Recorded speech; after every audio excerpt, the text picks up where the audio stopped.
Hey, welcome back to the channel. So we are looking at yet another changes coming in the future for Dislyte. So with all the changes coming, we are going to get a brand total makeover with Dislyte. So we are going to look at almost a totally new game here. So let's go with all the changes in this update now. Let's see. The increase in squad level cap, so squad level cap increased from 60 to 100, and this will also increase the stamina cap. So this is good news for those of you who cannot get online often in a day. So you can have extra offline time before you are actually reaching the cap of your stamina. So this is good news. And the change to XP requirements for leveling up squad and Esper, we are going to see into this after the Starimon adjustments.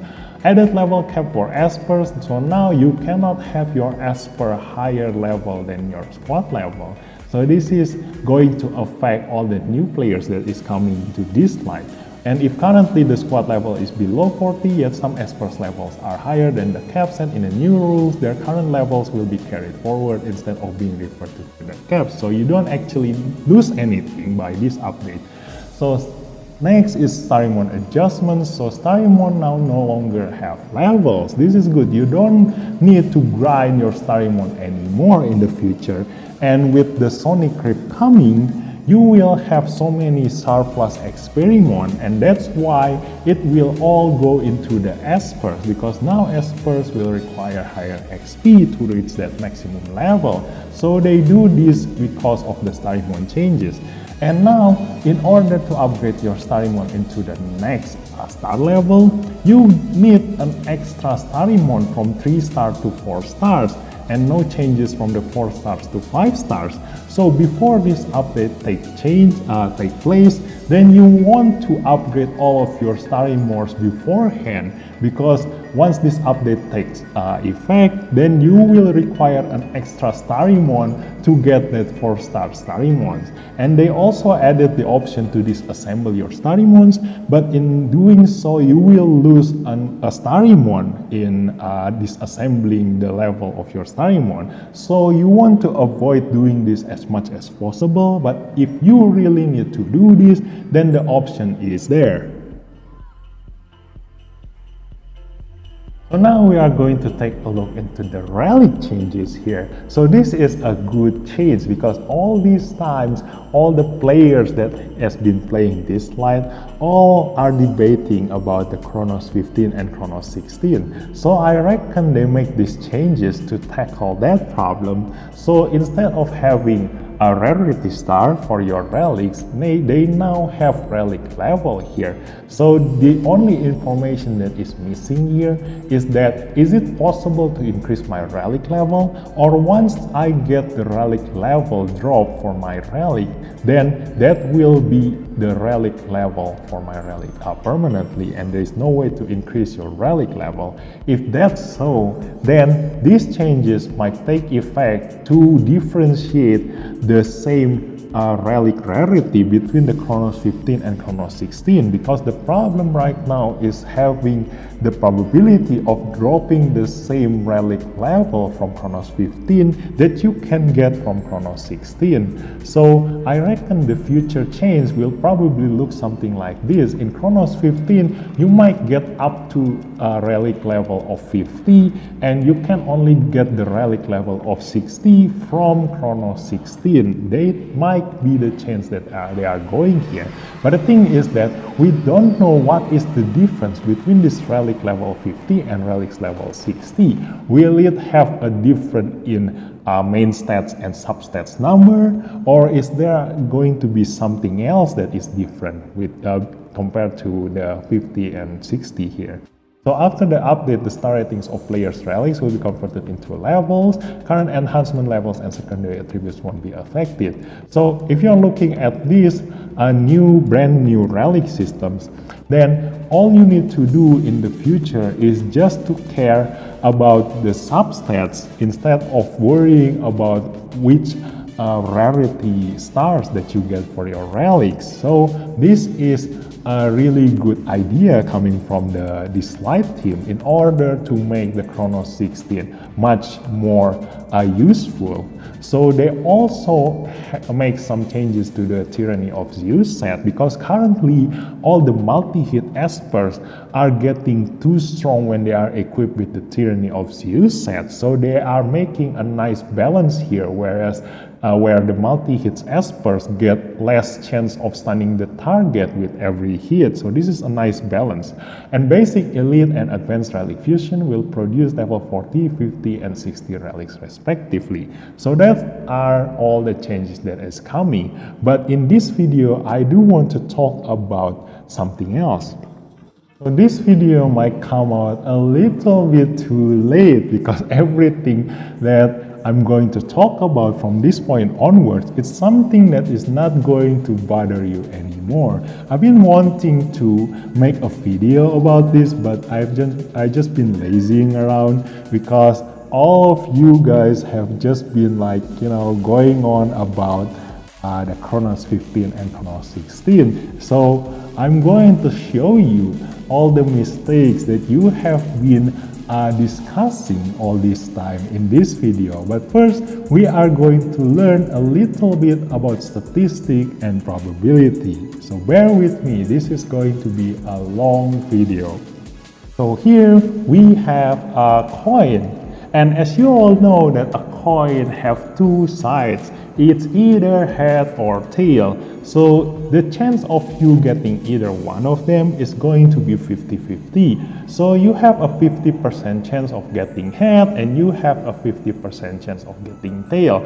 Everybody knows this. But the problem is that if you go into doing experiment about this and try to flip a coin in real life, then the problem starts from the number of the results that come out from doing so. So in this experiment, I tried to flip the coin 30 times, and I got the result of 16 heads and 14 tails. So if I translate this back into a probability, then the probability will look like this. The chance of me getting head is 53%, and the chance of me getting tail is 46%. So the question becomes, hey, you tell me that the chance of me getting head and tail is both 50%. Why, when I do an experiment in here, I do get a different result? So this is the problem about probability. You are not supposed to reverse engineer the probability by doing an actual experiment, because there is something that is called a standard deviation and error margin. So like in this case, you have an error margin of 4%. So the result that you get might be the actual number of probability might be plus minus 4% from your actual result that you come out from your experiment.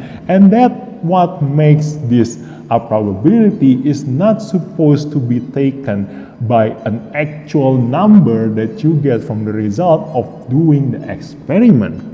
But the thing is, if you go to statistics class, they will tell you that, hey, if I do more experiment, like more tries, then I will get closer to the actual probability here, the 50-50% here.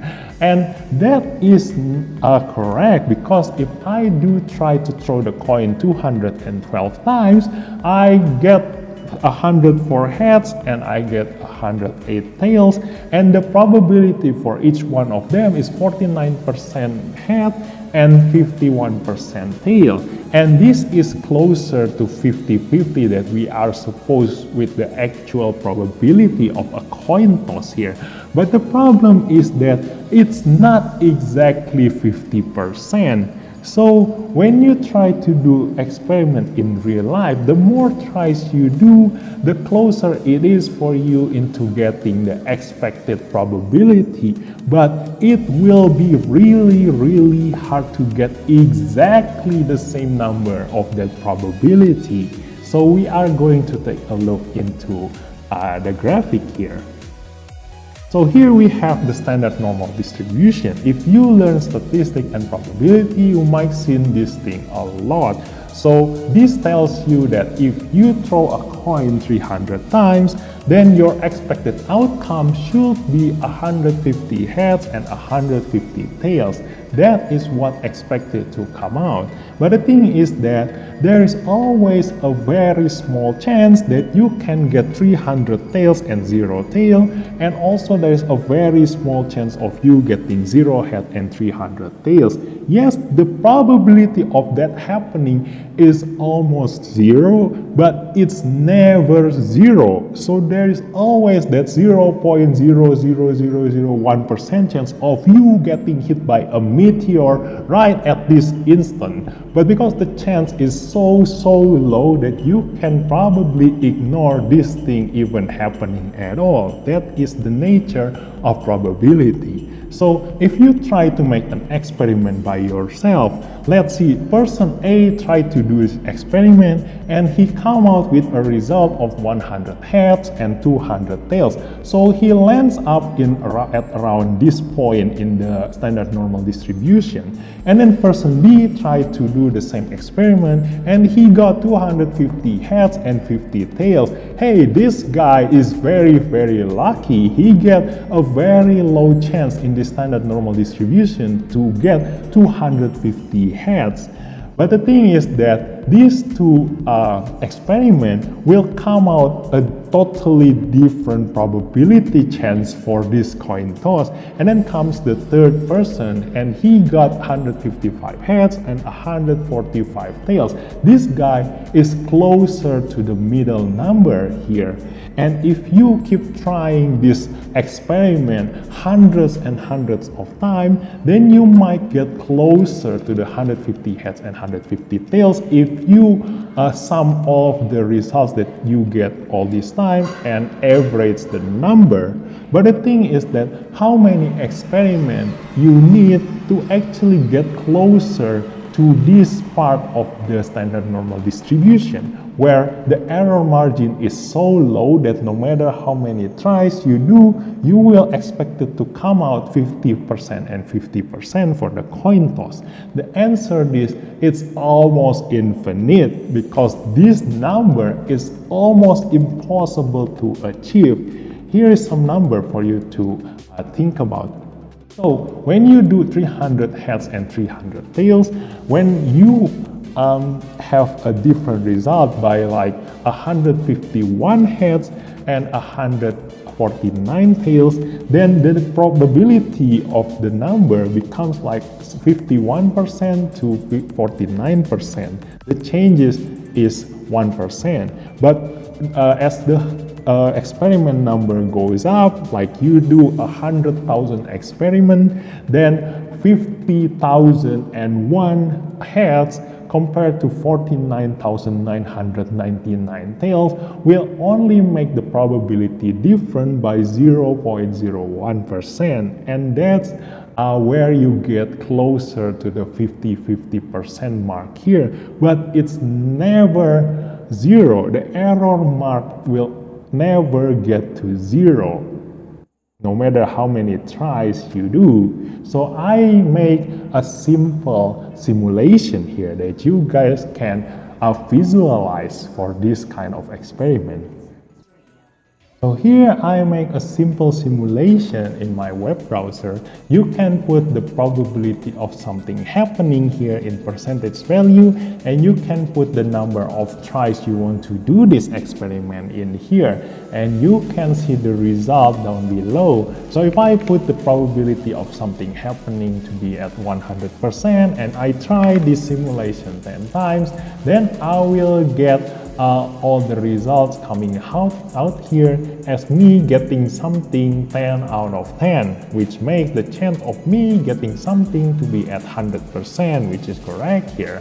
And if I reduce this number to 50%, then the outcome becomes interesting because you will not always get a 50% on your first try. You might get lucky to get 50% on the first try, but you might not get lucky to get 50%. So if you need to do this experiment a lot more times to be able to get that 50%. And you can see here that the more tries I do, I sometimes can see the number 50% there, but most of the times I also see any other number aside from that 50%.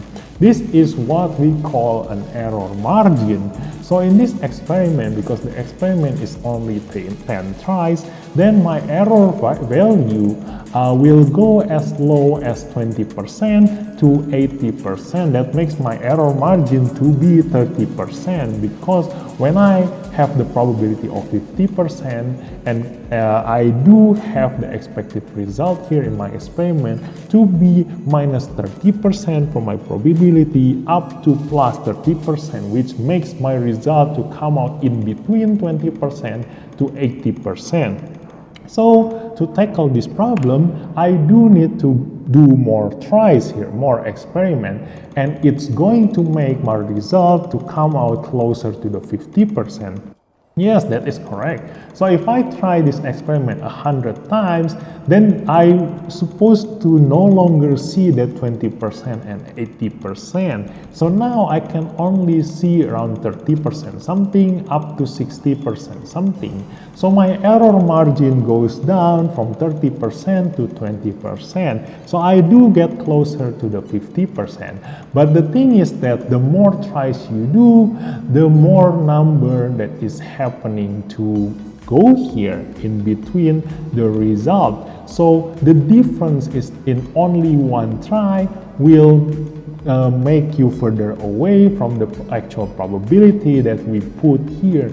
So when you say that the more tries I do, the closer it is for me to get to the expected probability here. But the same thing applies in the opposite direction, because the more tries you do, the more chance for you to get even further away from the expected result. So when I try this with an even higher number, then the number here, the probability of any number coming out here can be in between 0 to 1000. So it becomes even harder for me to get exactly 50%, because now the chance of me getting something goes into the decimal value. So I can expect that the error margin goes down, like here in the 1000 experiment, I do only see 40 something to 50 something. So my error margin goes down again to 10%, but it gets even harder to get exactly that 50%. But the thing is that some of you might say, hey, 50.8% is good enough, but if you translate this into the number of the expected result, then the number 8 here is actually big, because this is a 10% increase in your expected result. So when you expect you get 500 out of 1000 and you get 8 number extra here, then your outcome is 10% higher than the outcome that you expected it to be. So the probability might get closer to 50%, but the difference in outcome here is huge. So you cannot just reverse engineer probability if you don't know the actual probability in the beginning here. And it gets more interesting from here, because if you go the probability to get higher, like 80% here, then the result might come out like just what we did just now. The error margin is around 5% in this case, and the result coming out here on the number is 790 something up to 800 and something. So the difference is 10% in either I get 10% less result or 10% more result if you compare the number out of 1000 here. But if the probability becomes so low, like we do have a probability of 1% here, and let's try making this experiment simulation of you getting a legendary Esper. So if I have a probability of getting a legendary Esper at 1% and I try to pull 300 golden records, then I might get exactly 1% here, 3 out of 300, but I can also get lucky here and get 7 out of 300. Now, the interesting part is here. 3 out of 300 goes up to 7 out of 300 means that you get double and more than double of the expected outcome in this case, because when you do the experiment at 80% and you get the chance goes up and down by 5%, so you can either get 75% or you can either get 85%, the result that is coming out here only differs by 10%. But when the chance goes as low as 1%, then even just a 0.6% difference here will give you almost twice the outcome here, because from 1% to 2% is twice the amount of something that you get in numbers here. So if you compare yourself to your friends, like some of you might get lucky and in 300 golden record pulls you get 6 legendaries, and sometimes some of your other friends will get like 1 out of 300, and you will say, hey, I keep getting epic espers and I don't get a single legendary, and this sucks. And that's the thing about a very low probability chance. The result will come out as a bigger difference depending on each person's luck. So you should not try to reverse engineer this probability by trying to do the experiment, because even though the chance gets closer to 1.58%, but the difference in just 0.2% chance will give you a totally different result here. So that's why reverse engineering a probability, if you don't know the actual probability, is a very bad idea. If the developer tells you that, hey, your chance of getting something is 1.58%, then you should trust them, because this probability is the actual number that the programmer put in their program. The simulation that comes out after that all depends on your luck, because it's gonna be random and you need to do absurd amount of tries here to even get closer to that actual probability that they put here. So if you say that, hey, in my experiment, when you tell me that my chance of getting something is 1.58%, and in my experiment I get 1.68%, so your probability is wrong, I actually get more out of this. That is not something that you should experiment to, because this is your luck.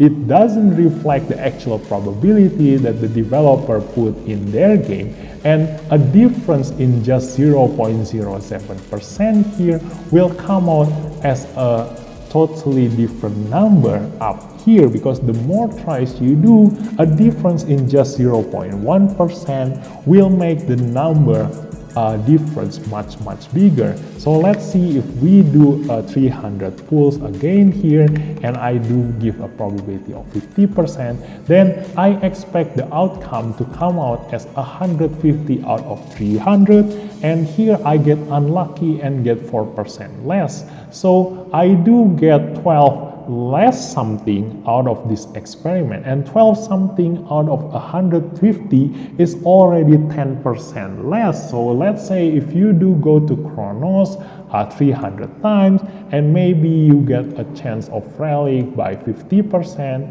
that 12 difference in relic outcome will be a lot of difference if you compare this with something else. Like if you say that, hey, when I go to Chronos 15, I get 165 out of 300. So that means that my Chronos 15 gives more relic for me compared to the Chronos 16. That just depends on your luck. You need to redo this experiment 300 more times. So this 300 experiment here need to be done 300 more times. That means you need to go to Chronos 90,000 times, which is humanly impossible.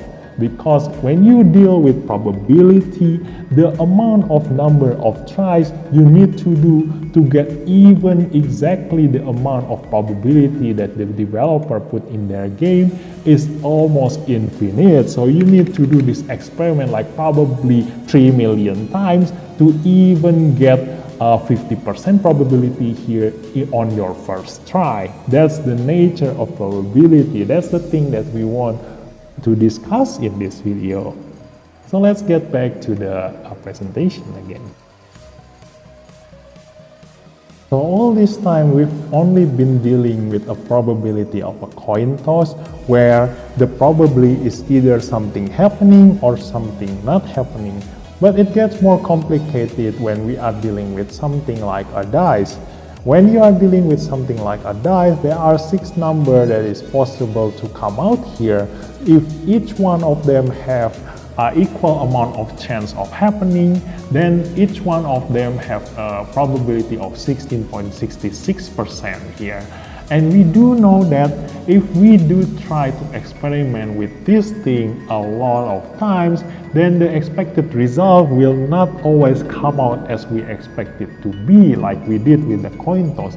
And it even gets harder if the possible outcomes is as like this dice. There are 6 possible outcomes here, because you might get lucky and you get exactly 16.66% for number 1, 2, 3, and 4, and then you get one number more on your number 5, and that messes you up on your chance of number 5 and number 6. So it gets even harder for all 6 numbers to get out exactly like we expected them to be, because in 600 tries, if we throw the dice 600 times, then we expect for each one of the numbers to come out as 100 times.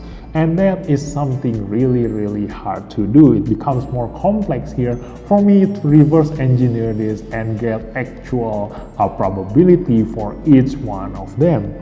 And the thing gets more complex because when you are dealing with something like dice, then you cannot use the standard normal distribution, because you need to summarize all the numbers if you are throwing your dice. Like if you want to make a standard normal distribution here, then you need to throw at least 2 dices and you summarize the value that you get from those 2 dices, and then you will get something like a normal standard distribution here. But if you are talking about something like, hey, I just want to know what is my probability of getting a number 6 at least in one of the dice, then you can only use a bar graph here where you take note of each number that is happening, and then you put it and then put the probability divided from 100%.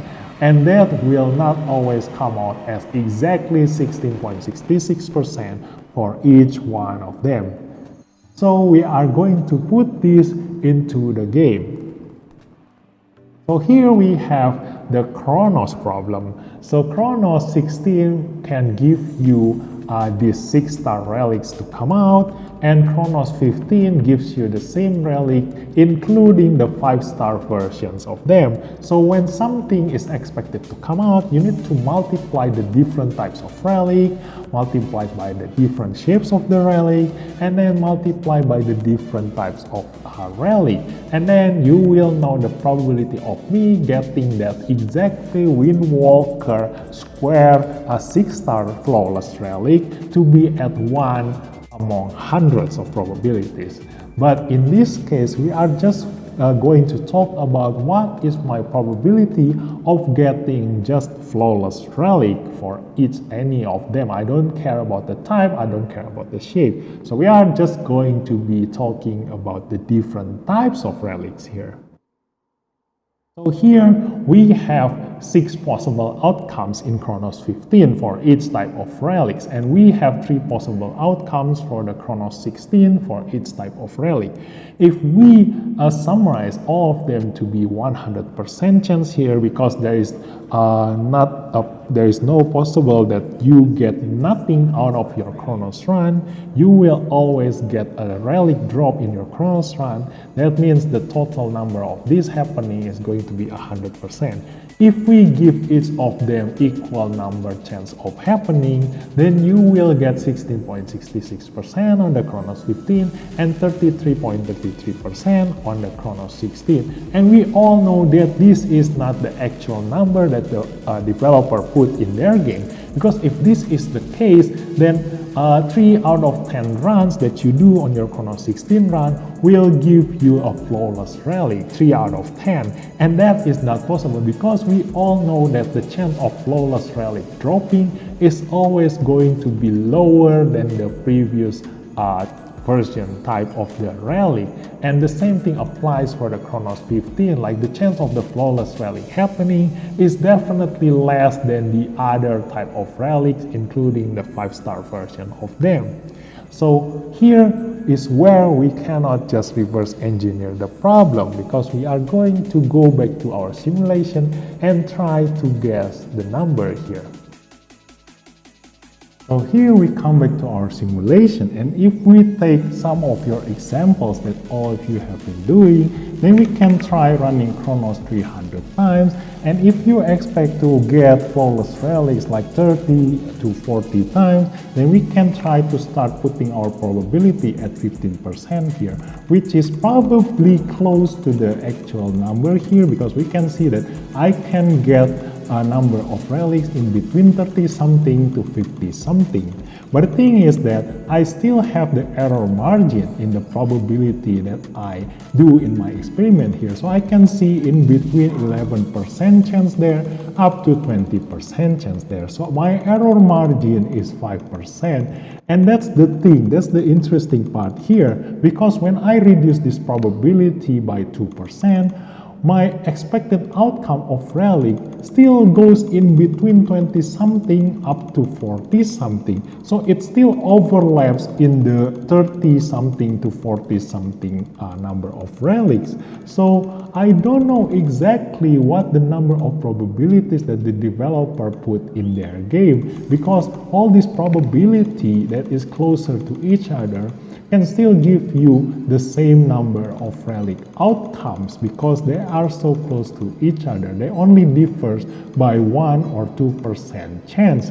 But when you try to do this experiment a lot more times, then the difference will become more imminent, because when you see that I try doing this 30,000 times and I try to get my chance as close as possible to the 15%, then I get 4,500 flawless relic out of that 30,000 runs. But if I reduce this probability by 2%, then I get close to this 13% in this probability here, but I get 3,800 relic out of that 30,000. I get 700 less relic than my probability of 15% here. Even though when I tried this experiment 300 times, the difference in between this 15% probability to that 13% probability is almost unnoticeable, because I can still overlap in the 30 something to 40 something number of relics here. But when you do the experiment a lot more times, then in the long run that 2% difference will make a lot of difference in the number of flawless relics that you get in your run. So it all comes back down to your luck when you are doing this 300 experiment, whether you get the Chronos 15 with high luck, or you get the Chronos 16 with higher luck than you tried when you run in that Chronos 15. So that's the problem when reverse engineering this number. You might never get exactly 15% here on your first try of running that 300 experiment. You need to redo this experiment 300 times. So that's 300 times 300 means that you need to do this experiment 90,000 times to even get the closest number to the actual probability that we want to try to guess in this case. So we can be sure that the developer definitely not gonna put equal chance of the rallies happening in each of the type of rally that is possible to come out here. So we can just scratch this equal chance of rallies happening and just put the 15% that we tried in our simulation just now here on the flawless rally. So if we get a lower chance for the flawless rally, that means that the other type of rallies might get a higher chance than the flawless rally here. So this might be the case that they put in their actual game. Do keep in mind that all these numbers here are just guesstimates because we don't know the actual probability that the developer put in their game. But if we want to somehow get a picture on how this thing works, then we need some numbers here. So this is just some kind of assumption. Don't take the actual number into account and say this is the exact percentage of chance of the flawless rally. So we are going to move forward with this in mind, like this is just a guesstimate for now. So if this is the things that is happening in your Chronos run, that means your standard normal distributions become right skewed because the chance for you getting that lower type of rallies is higher than your chance of getting the flawless rally. So that makes your statistics and probability calculation a little bit different than the standard normal distribution. But that's for another type of videos. We're not gonna go into details in that. Here we are just going to play around with assumptions and guesstimates. So we can ask ourselves, like, is the chance of this flawless rally in the Chronos 15, will it be higher than 16%?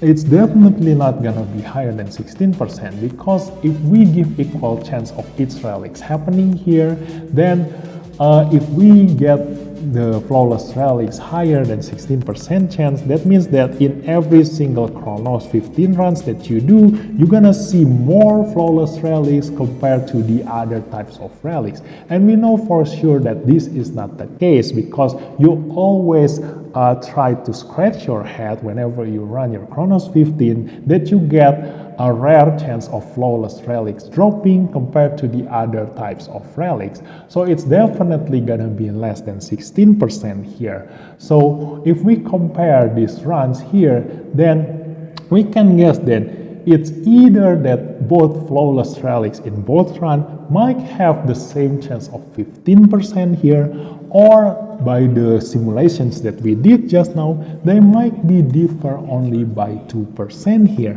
This is the reason why that some of you have overlapping results. Some of you have get a better flawless relic drops in Chronos 16. Some of you have a better relic drops in Chronos 15 because their probabilities is close to each other. But the thing is that it gets more complex here because the number of relic drops from those two Chronos runs are different. Because here in the Chronos 15, you get a chance of dropping 2 relics at once and 3 relics at once if you're lucky. And in Chronos 16, you get the chance of dropping 1 relic, and there's a chance for you dropping 2 relics at once. So here we can guess that this number of 15% chance is for 1 or 2 relics drop, and this 13% chance is for 2 or 3 relics drop. Now, how do we calculate this? It's really hard for us to calculate this if the probability that we get the flawless relic is something that is unknown to us. So we're gonna try to get help from something else. We're gonna assume that each type of relic have equal chance, like we have here 16.66%. Then we can know the difference here by the help of dice probability calculator. So here we have the dice probability calculator here. You can try to put how many faces of a die. In this case, we're gonna try to put 3 number of faces to reflect the Chronos 16 that can drop either elite or superior or flawless relic, and the number of dice means the number of relics that drop. In this case, the lowest amount of relics that drop in Chronos 16 is 1. So I do want to know at least how is the percentage of chance for me getting the value of 3 at least in one number of die. So the probability of me getting the number 3 in 3 faces die and throw 1 dice is 33%, which is correct. It is 1 out of 3 possible outcomes. But the thing is that if we increase the difficulty here, the number of faces becomes 6, that means it gets harder to get number 3. But the chance of me throwing the dice also get doubles. Some of you might think that the probability is the same because I increase the difficulty by twice, but I increase my chance by twice. But the thing is that the probability actually goes lower by 3% here. That's the thing about dice probability. If you increase the difficulty by twice, by increasing your chance by twice, it doesn't necessarily come out the same result as the previous combination. And it gets more interesting here because we have a chance in Chronos 16 to drop 2 relics at once, and the number of probability that we can get at least number 3 in one of the dice is going up to 55%. So from 33% goes up to 55%, almost gets you double the chance. It goes up like around 70% something. So if we compare it to the Chronos 15, where you get 6 number of faces die and you drop 3 relics at once, the probability goes up to 42% from the 30%.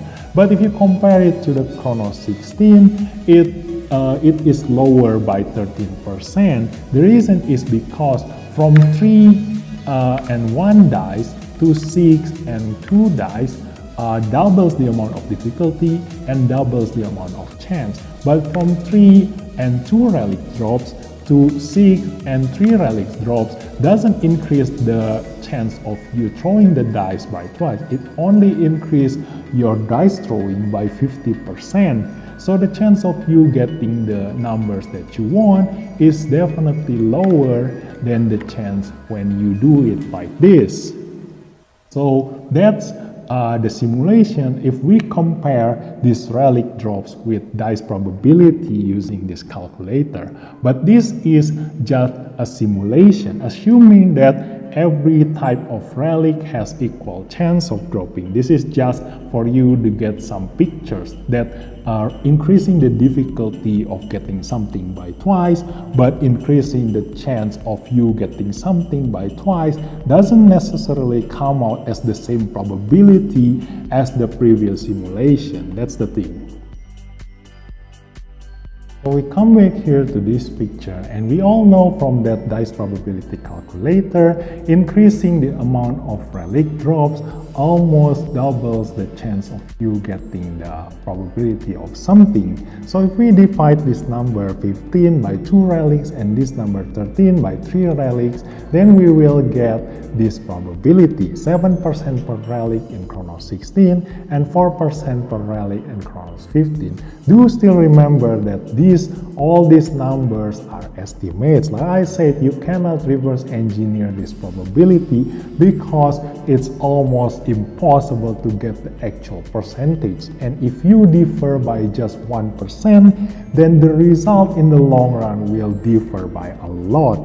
And the thing is that it might be the case that this is what has been happening in the ritual miracle. Like up until yesterday, the developer doesn't do anything to change the ritual miracle. It's because they already put the actual correct value of the probability for flawless relic to drop, which is higher in Chronos 16 compared to Chronos 15. It's just that when you multiply by the number of relic drops, they become almost identical, and by only 300 Chronos run, you will not notice the difference. And the thing is that makes the simulation impossible to do is because the number of relic drops is differ by a lot, from 300 to 600 and from 600 to 900. That's why some of you can get up to 80 flawless relics in 300 runs,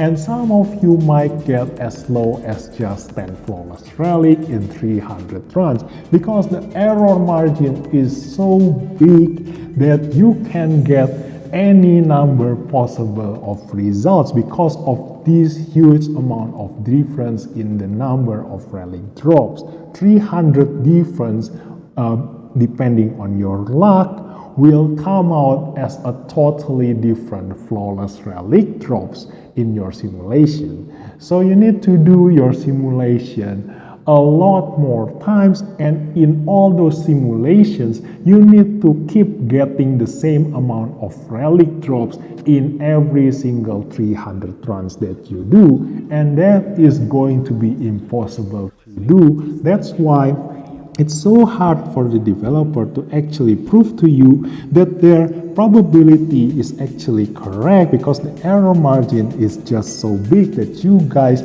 will never notice this difference. So that is your relic chance probability.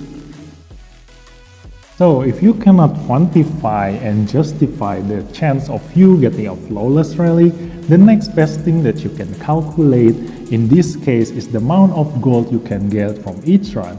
So in the Chronos 15, there's a chance for you dropping a 5-star relic, and there's a chance for you getting a 6-star relic. So you can sell the 5-star relics for 4,000 gold and the 6-star relic for 8,000 gold, no matter the type.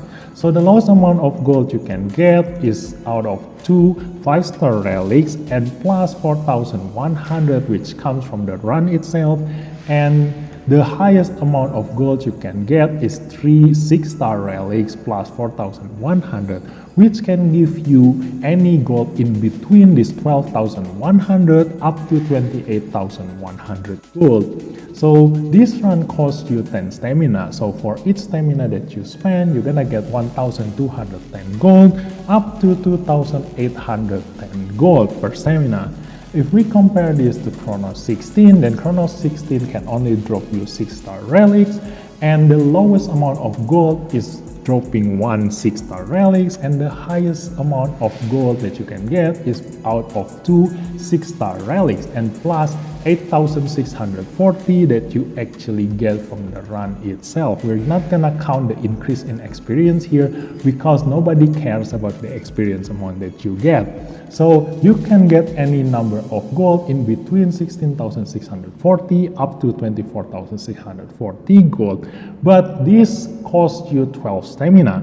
So for each stamina that you spend, you're gonna get 1,386 up to 2,053 gold per stamina.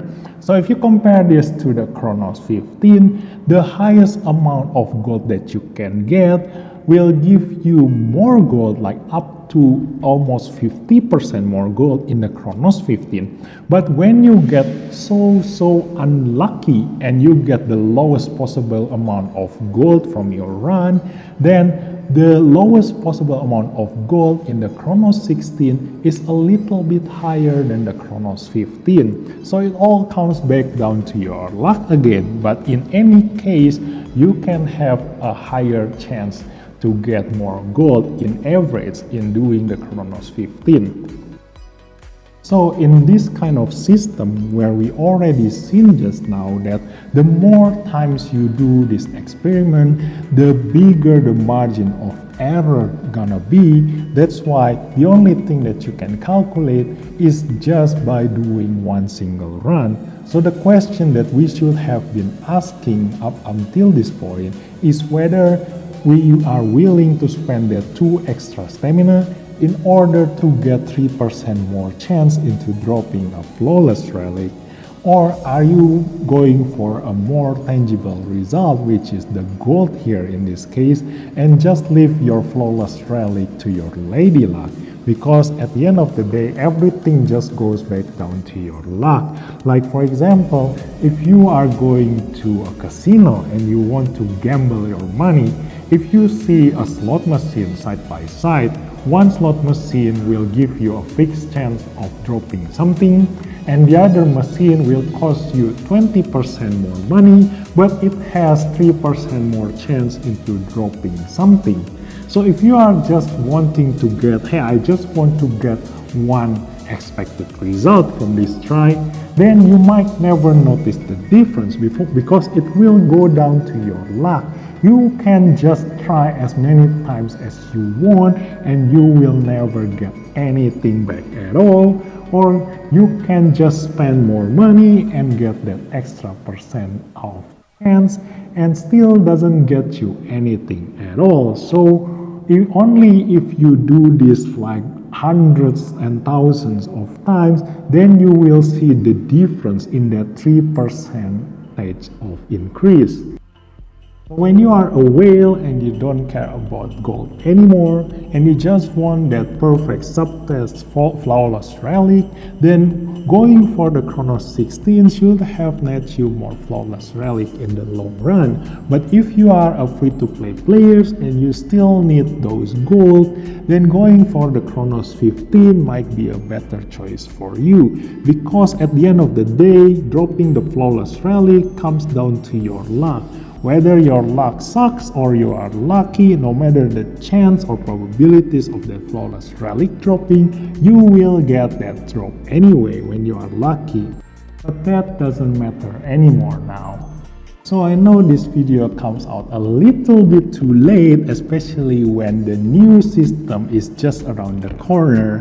But what we can learn from this is that in the future, you shouldn't try to do experiment and try to reverse engineer a probability, because it's almost gonna be impossible to you to get that actual expected probability because of the margin of error and the standard deviation that we don't know.